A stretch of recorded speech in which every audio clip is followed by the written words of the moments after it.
everyone, it's Cass. Welcome back to my channel, What Cass Read. Today, first of all, I'm getting over a cold, so you might hear that in my voice. You know, being off of BookTube for a whole year meant that I missed out on a ton of really great videos, and one of them that I missed out on was the Get to Know That Fantasy Reader tag. Sam from Thoughts on Tomes tagged me like a year ago to do this tag, so now I'm finally catching up on it and I'm getting ready to do it.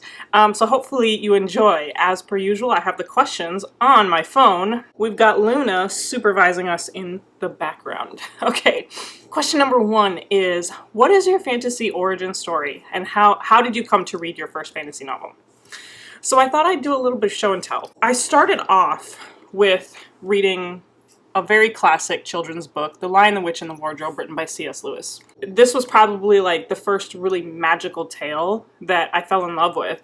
The four Pevensey children was just like so cool that there were these like four siblings who became kings and queens in Narnia. I have three siblings. There were four of us growing up around the house. So like anything to do with like the number four in like groups of siblings always really spoke to me. So I had a really strong attachment to the Pevensey children in that regard. But then there are very specific scenes that I think I've talked about recently in my book to screen adaptations video that I just posted of like meeting Mr. Tumnus, our first step into this magical world in the wardrobe. What kid doesn't wish there was a magical land in their closet, you know? And my taste for fantasy never left. So when I was in middle school, this was a really pivotal time, I think, for a lot of people. You're learning a little bit more about yourself. There was no young adult section. This was like literally non-existent. You would go into Barnes & Noble and it was like called Juvenile Fiction or something like that. Some BS, you know, really stupid. But there was a book that stood out to me, and this is the copy that I bought. This is called Demon in My View, written by Amelia Atwater Rhodes. This is a vampire story. It's a young girl in high school who befriends a vampire. It's super short. All of Amelia Atwater Rhodes' books were super short, and she was a really big, pivotal part of my reading journey. I felt like I was like the only kid in school reading books about vampires, but I think I've got like, well, I'll just pull them all out. I've got them all right here. In the Forests of the Night was her first one. Then she did a series on shapeshifters. So this one's called Snake Charm. This one's called Hawk Song. She's got a lot of other smaller, shorter books all kind of set in this world. They don't hold up. They really don't hold up to the YA that you see like nowadays. As a kid who was kind of interested in Buffy the Vampire Slayer, I was really interested in all these kinds of cool things. To have something that I could go to in the bookstore with these vampire novels, that was really important to me. And at the time, if you weren't reading children's books or if you weren't reading something from the juvenile section, you had to go into the adult section. And that is where The Hobbit by J.R.R. Tolkien came in. This was the first adult fantasy book that I read. I mean, you could argue that this is also like a children's book, and I think that's probably like what made it so easy for me. But I was in middle school when I first approached Tolkien, and it was The Hobbit, not The Lord of the Rings, that was my introduction to Tolkien. I fell in love with the dwarves so much. I loved Bilbo so much that that's what brought me to The Lord of the Rings. Okay, question number two is, if you could be the hero slash heroine in a fantasy novel, who would be author and what's one trope you'd insist be in the story? Yikes. I don't know the trope yet, but this answer may surprise a lot of people. I won't go Robin Hobb. She just puts her characters through too much, and I have too much. That's just too much for me. That's too much for me. So I would actually go with Brandon Sanderson, because I was thinking about it, like, who's an author, who's a fantasy author that tends to treat their female characters really well? It's Brando Sando. I can't really think of like a female character of his that has played a pivotal role in his stories that have been mistreated. So I'm like, yes. Okay, I'm gonna go with Brandon Sanderson. But the trope, I don't want to be the chosen one. I'm not good at that. I would probably be like the sister trope. That I'm really good at. You know, I would be the sister trope, the supportive sister that's like helping you come up with your solutions. I'd be the one who's like kicking ass with you. That would be my trope. So like, there's a ton of sister characters that I can think of. I can't really think of them in Brandon Sanderson's books, but there's a ton of, like, I just got done reading John Gwynne. We've got Kerwin, who is a really great sister. I'm there to be like your #1 cheerleader. Okay, question number 3 is, what is a fantasy you've read this year that you want more people to read? I haven't gotten that many books checked off of my list because I wasn't really able to start tackling a lot of books until like June.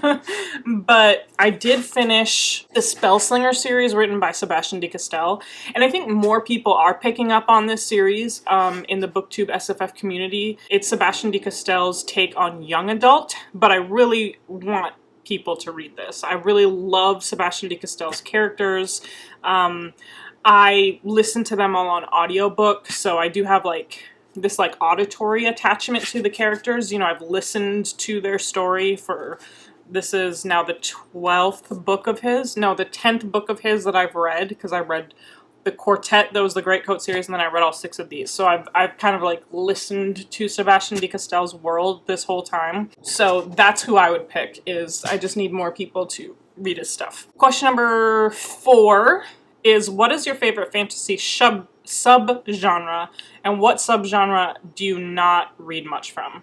If you've been following this channel for a while, it is no secret I am like all about the like sword and sorcery high epic fantasy books. I mean, that is my bread and butter. Obviously, if I came up reading The Hobbit and Tolkien, that's what gets me. That's what gets me going. So like literally every single big series on my shelf is a part of that. But what subgenre do I not read much from? Magical realism, I can't pay attention. It doesn't really speak to me. Urban fantasy isn't so great. I keep trying to start urban fantasy series and they just don't do it for me. A lot of it is because like urban fantasy doesn't give you a lot of world building, and that's really what I love about some of these big fantasy series. I just kind of jumped into things right away with not a lot of explanation, and I'm just like, why? Why though? Why?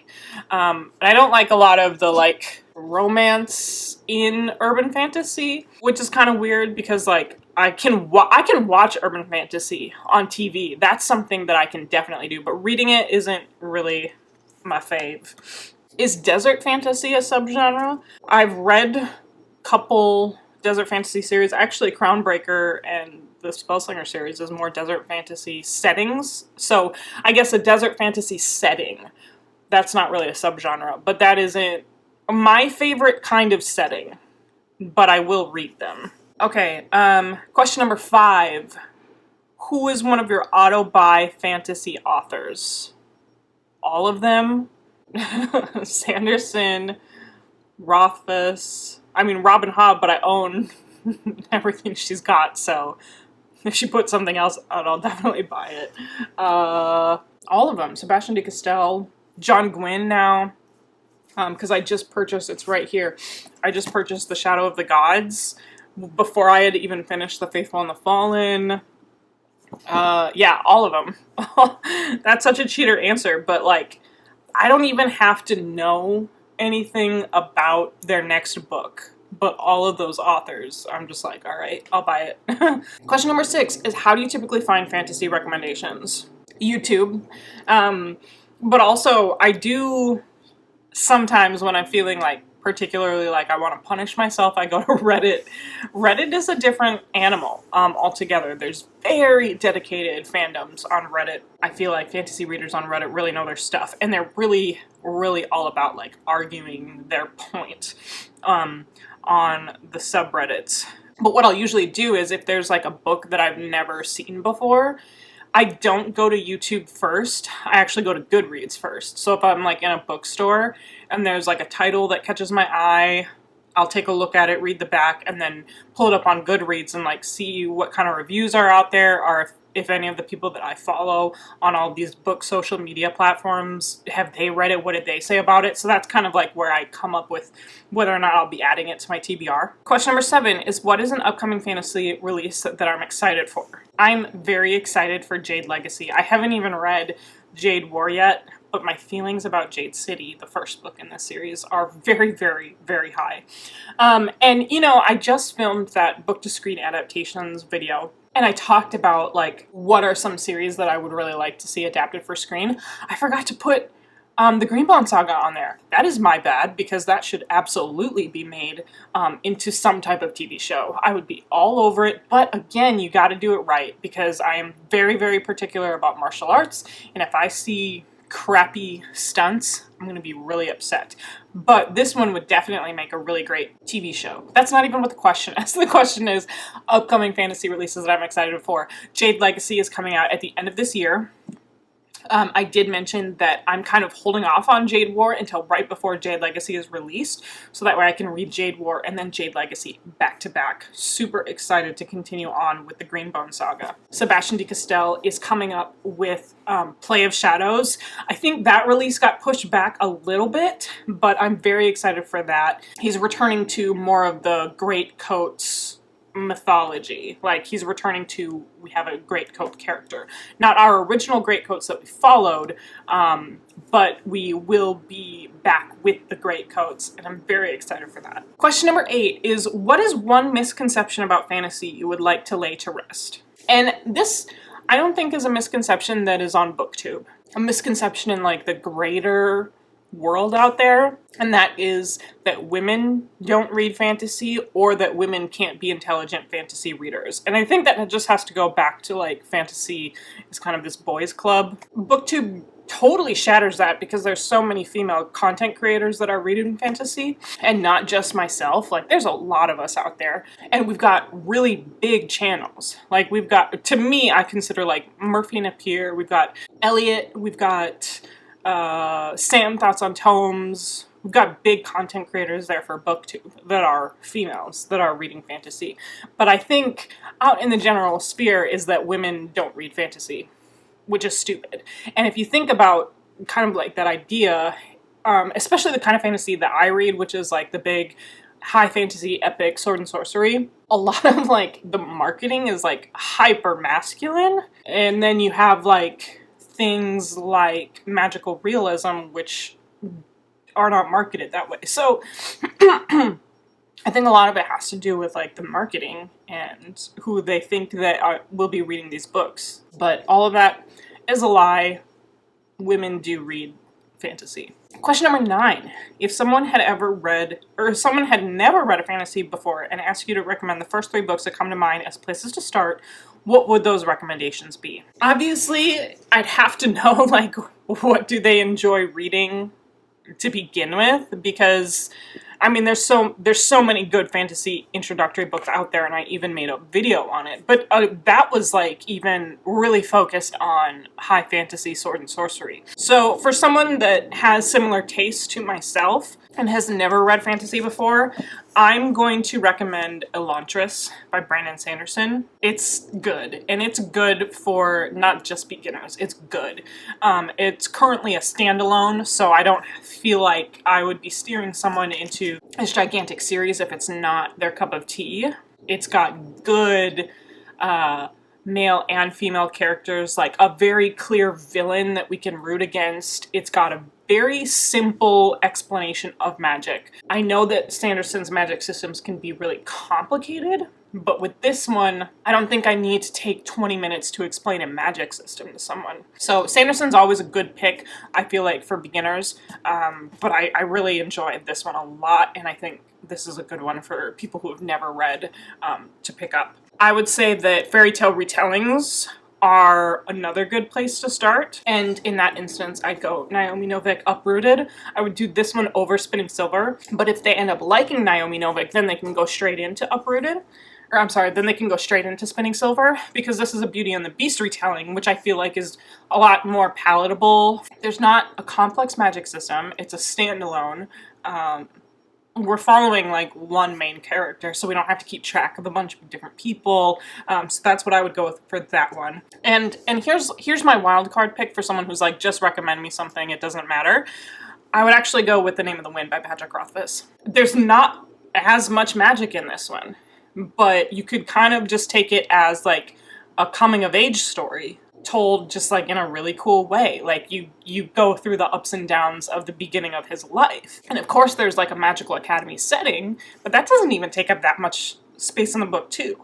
So I think just like as a wild card, this could be a really good one. All right, and then the final question, who is the most recent fantasy reading content creator you came across that you'd like to shout out? None of these are like new, but I've been watching a lot of Books with Brittany, and I've been watching a lot of Booked and Busy. Again, like really smart, intelligent female content creators, very similar reading taste to myself, and I've just been going through a lot of like their backlog. So if you haven't watched any of them recently, I would highly recommend you check them out. Alright, so that was my take on the Get to Know the Fantasy Reader tag. Sorry about my voice. I do want to thank, again, Sam from Thoughts on Poems for tagging me like so long ago. I'm finally getting around to it. Anyways, if you haven't done this tag, I'm going to be doing a lot of catching up on some videos that I missed, so feel free to join in. But also I'm going to be watching a lot of other people's takes on it, because I feel like everybody did it last year when I wasn't filming. But anyways, let me know what you think about this tag in the comment section below. You can find me on my social media if you want to catch up with me there. I'm on Instagram and Twitter. It's at whatcassread. So it's super easy to find. I'm on Goodreads if you want to see what I'm currently reading. And then of course, you know how these videos end. I'll talk to you later. Bye.